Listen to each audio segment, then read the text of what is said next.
ಇವತ್ತು ಆಲೂ ಕ್ಯಾಪ್ಸಿಕಮ್ ಮಸಾಲ ರೈಸ್ನ ಯಾವ ರೀತಿ ಮಾಡೋದು ಅಂತೇಳಿ ತೋರಿಸ್ಕೊಡ್ತಾ ಇದ್ದೀನಿ. ಮನೆಗೆ ಯಾರಾದರೂ ಗೆಸ್ಟ್ ಬಂದಾಗ ಈ ರೀತಿದೊಂದು ರೆಸಿಪಿ ಮಾಡಿ ತುಂಬಾ ಚೆನ್ನಾಗಿರುತ್ತೆ. ವಿಡಿಯೋ ಸ್ಟಾರ್ಟ್ ಮಾಡೋದಕ್ಕಿಂತ ಮುಂಚೆ ನೀವಿನ್ನೂ ನನ್ನ ಚಾನಲ್ನ ಸಬ್ಸ್ಕ್ರೈಬ್ ಮಾಡ್ಕೊಂಡಿಲ್ಲ ಅಂದರೆ ಈ ಕೂಡಲೇ ಕೆಳಗಡೆ ಕಾಣಿಸ್ತಾ ಇರೋ ರೆಡ್ ಕಲರ್ ಸಬ್ಸ್ಕ್ರೈಬ್ ಬಟನ್ ಮೇಲೆ ಕ್ಲಿಕ್ ಮಾಡಿ. ಹಾಗೆ ನನ್ನ ಮುಂದಿನ ವಿಡಿಯೋ ನೋಟಿಫಿಕೇಷನ್ಗಾಗಿ ಪಕ್ಕದಲ್ಲೇ ಕಾಣಿಸೋ ಬೆಲ್ಲೈಕನ್ ಮೇಲೆ ಕೂಡ ಕ್ಲಿಕ್ ಮಾಡ್ಕೊಳ್ಳಿ. ಬನ್ನಿ ಇವಾಗ ಆಲೂ ಕ್ಯಾಪ್ಸಿಕಮ್ ಮಸಾಲ ರೈಸ್ನ ಯಾವ ರೀತಿ ಮಾಡೋದು ಅಂತೇಳಿ ನೋಡ್ಕೊಳ್ಳೋಣ. ಮೊದಲಿಗೆ ನಾನಿಲ್ಲಿ ಒಂದು ಫ್ರೈಯಿಂಗ್ ಪ್ಯಾನ್ ಇಟ್ಕೊಂಡಿದ್ದೀನಿ ಸ್ಟವ್ ಮೇಲೆ. ಇದಕ್ಕೆ 1 ಟೇಬಲ್ ಸ್ಪೂನು ಧನಿಯಾ ಬೀಜ ಹಾಕ್ತಾಯಿದ್ದೀನಿ. ಹಾಗೆ ಅರ್ಧ ಟೇಬಲ್ ಸ್ಪೂನು ಉದ್ದಿನಬೇಳೆ ಹಾಕ್ತಾಯಿದ್ದೀನಿ. ಜೊತೆಗೆ ನಾನಿಲ್ಲಿ ಅರ್ಧ ಟೇಬಲ್ ಸ್ಪೂನಷ್ಟು ಕಡಲೆಬೇಳೆ ಕೂಡ ಹಾಕ್ತಾಯಿದ್ದೀನಿ. ಹಾಗೆ ಒಂದು 2 ಇಂಚಷ್ಟು ಚಕ್ಕೆ ಕೂಡ ಹಾಕ್ತಾಯಿದ್ದೀನಿ. ಹಾಗೆ ಒಂದು 8 ರಿಂದ 10 ಕಾಳಷ್ಟು ಮೆಣಸಿನಕಾಳು ಕೂಡ ಹಾಕ್ತಾಯಿದ್ದೀನಿ, ಕಪ್ಪು ಮೆಣಸು. ಹಾಗೆ ಒಂದು ಸ್ಟಾರ್ ಹೂವು ಹಾಕ್ತಾಯಿದ್ದೀನಿ, ಅನಾನಸು ಅಂತ ಹೇಳ್ತೀವಲ್ಲ ಅದು. ಹಾಗೆ ಒಂದು 3 ರಿಂದ 4 ಲವಂಗ ಹಾಕ್ತಾಯಿದ್ದೀನಿ. ಜೊತೆಗೆ 2 ಏಲಕ್ಕಿ ಕೂಡ ಹಾಕ್ತಾಯಿದ್ದೀನಿ. ಹಾಗೆ ಒಂದು ಅರ್ಧ ಟೀ ಸ್ಪೂನಷ್ಟು ಮೆಂತ್ಯ ಹಾಕ್ತಾಯಿದ್ದೀನಿ, ಮೆಂತ್ಯ ಕಾಳು. ಜೊತೆಗೆ ಒಂದು ಅರ್ಧ ಟೀ ಸ್ಪೂನಷ್ಟು ಗಸಗಸೆ ಕೂಡ ಹಾಕ್ಕೊಳ್ತಾ ಇದ್ದೀನಿ. ಒಂದು 1/4 ಟೀ ಸ್ಪೂನಷ್ಟು ಹಿಂಗೆ ಹಾಕ್ತಾಯಿದ್ದೀನಿ. ಇವಾಗ ಇದನ್ನೆಲ್ಲ ಫ್ರೈ ಮಾಡ್ಕೊಳ್ಳೋಣ. ಮೀಡಿಯಮ್ ಫ್ಲೇಮಲ್ಲಿ ಇಟ್ಕೊಂಡು ಫ್ರೈ ಮಾಡ್ಕೋಬೇಕು. ಮೀಡಿಯಮ್ ಫ್ಲೇಮಲ್ಲಿ ಇಟ್ಕೊಂಡು ಫ್ರೈ ಮಾಡ್ಕೊಳ್ಳೋದ್ರಿಂದ ನಮಗೆ ಫ್ಲೇವರು ಚೆನ್ನಾಗಿ ಬರುತ್ತೆ.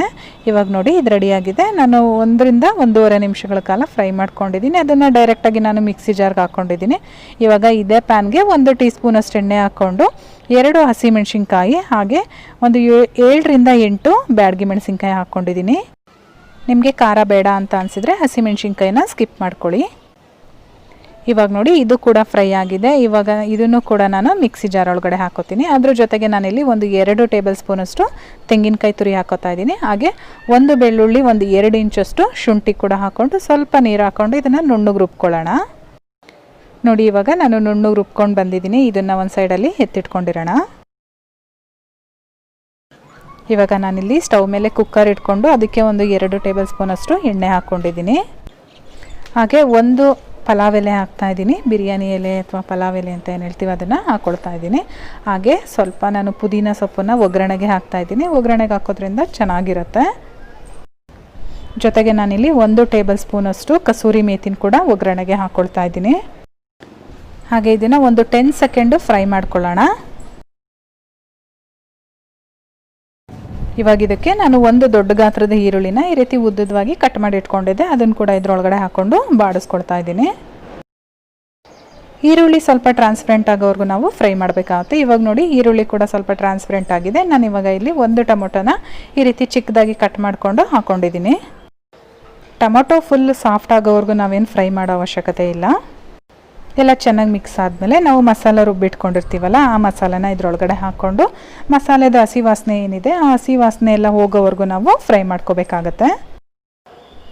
ಲೋ ಫ್ಲೇಮಲ್ಲಿ ಇಟ್ಕೊಂಡು 1 ನಿಮಿಷ ಫ್ರೈ ಮಾಡಿಕೊಂಡ್ರೆ ಸಾಕಾಗುತ್ತೆ. ಇವಾಗ ನೋಡಿ ಮಸಾಲೆದು ಹಸಿ ವಾಸನೆ ಎಲ್ಲ ಹೋಗಿದೆ. ಈ ಟೈಮಲ್ಲಿ ನಾನು ಒಂದು ದೊಡ್ಡ ಗಾತ್ರದ ಕ್ಯಾಪ್ಸಿಕಮ್ನ ಕ್ಯೂಬ್ ಟೈಪಲ್ಲಿ ಕಟ್ ಮಾಡಿ ಇಟ್ಕೊಂಡಿದ್ದೆ. ಹಾಗೆ 2 ಆಲೂಗೆಡ್ಡೆನೂ ಕೂಡ ಕ್ಯೂಬ್ ಟೈಪಲ್ಲೇ ಕಟ್ ಮಾಡಿ ಇಟ್ಕೊಂಡಿದ್ದೀನಿ. ನೀವು ಇದೇ ಥರ ಕಟ್ ಮಾಡ್ಕೋಬೇಕು ಅಂತ ಏನಿಲ್ಲ. ನಿಮಗೆ ಯಾವ ಶೇಪಲ್ಲಿ ಇಷ್ಟ ಆಗುತ್ತೋ ಉದ್ದುದ್ವಾಗಿ ಬೇಕು ಅಂದರೆ ಆ ರೀತಿ ಕೂಡ ನೀವು ಕಟ್ ಮಾಡ್ಕೊಂಡು ಹಾಕೋಬೋದು. ಇವಾಗ ಇದೆರಡನ್ನೂ ಹಾಕಿದ ಮೇಲೆ ಚೆನ್ನಾಗಿ ಒಂದ್ಸರಿ ಮಿಕ್ಸ್ ಮಾಡ್ಕೊಳ್ಳೋಣ. ನಾನಿಲ್ಲಿ 1.5 ಲೋಟದಷ್ಟು ಅಕ್ಕಿ ಹಾಕ್ತಾಯಿದ್ದೀನಿ. ಮಾಮೂಲಿ ಸೋನಾ ಮಸೂರಿ ಅಕ್ಕಿ ಹಾಕ್ತಾಯಿದ್ದೀನಿ. ನಾನಿಲ್ಲಿ ಅಕ್ಕಿನ ನೆನೆಸಿಲ್ಲ, ಡೈರೆಕ್ಟು ವಾಶ್ ಮಾಡಿಕೊಂಡು ಹಾಕಿದ್ದೀನಿ. ಅದ್ರ ಜೊತೆಗೆ ನಾನು ಕೊತ್ತಂಬರಿ ಸೊಪ್ಪನ್ನು ಹಾಕ್ಕೊಂಡು ಚೆನ್ನಾಗಿ ಮಿಕ್ಸ್ ಮಾಡ್ಕೊತಾ ಇದ್ದೀನಿ. ಹಾಗೆ ಒಂದು 10 ರಿಂದ 20 ಸೆಕೆಂಡ್ಗಳ ಕಾಲ ನಾವು ಇದರೊಳಗಡೆ ಫ್ರೈ ಮಾಡ್ಕೊಳ್ಳೋಣ. ಒಂದು 20 ಸೆಕೆಂಡ್ ಆದಮೇಲೆ ನಾನಿಲ್ಲಿ ನೀರು ಹಾಕ್ತಾಯಿದ್ದೀನಿ. ನಾನಿಲ್ಲಿ 2 ಕಪ್ಪು ನೀರು ಹಾಕಿದ್ದೀನಿ.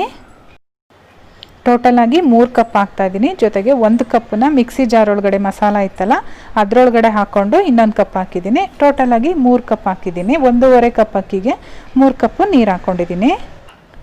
ಇವಾಗ ಇದಕ್ಕೆ ತುಪ್ಪ ಹಾಕ್ತಾಯಿದ್ದೀನಿ. ನೀವು ತುಪ್ಪನ ಒಗ್ಗರಣೆಲಿ ಕೂಡ ಹಾಕೋಬೋದು ಅಥವಾ ಲಾಸ್ಟಲ್ಲಿ ಈ ರೀತಿ ಹಾಕಿ ಒಂದ್ಸರಿ ಮಿಕ್ಸ್ ಮಾಡಿದರೆ ಅದು ಕೂಡ ಚೆನ್ನಾಗಿರುತ್ತೆ. ಜೊತೆಗೆ ರುಚಿಗೆ ತಕ್ಕಷ್ಟು ಉಪ್ಪನ್ನು ಕೂಡ ಹಾಕ್ತಾಯಿದ್ದೀನಿ. ತುಪ್ಪನ ಈ ರೀತಿ ಲಾಸ್ಟಲ್ಲಿ ಹಾಕೋದ್ರಿಂದ ಟೇಸ್ಟ್ ತುಂಬಾ ಚೆನ್ನಾಗಿರುತ್ತೆ.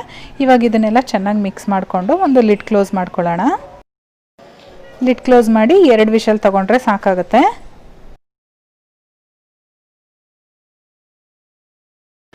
2 ವಿಷಲ್ ಆಗಿ ಪ್ರೆಷರ್ ಎಲ್ಲ ಹೋದ್ಮೇಲೆ ನಾನಿಲ್ಲಿ ಕುಕ್ಕರ್ ಲಿಡ್ ಓಪನ್ ಮಾಡ್ತಾ ಇದ್ದೀನಿ. ಬನ್ನಿ ಹೇಗಾಗಿದೆ ಅಂತ ನೋಡೋಣ.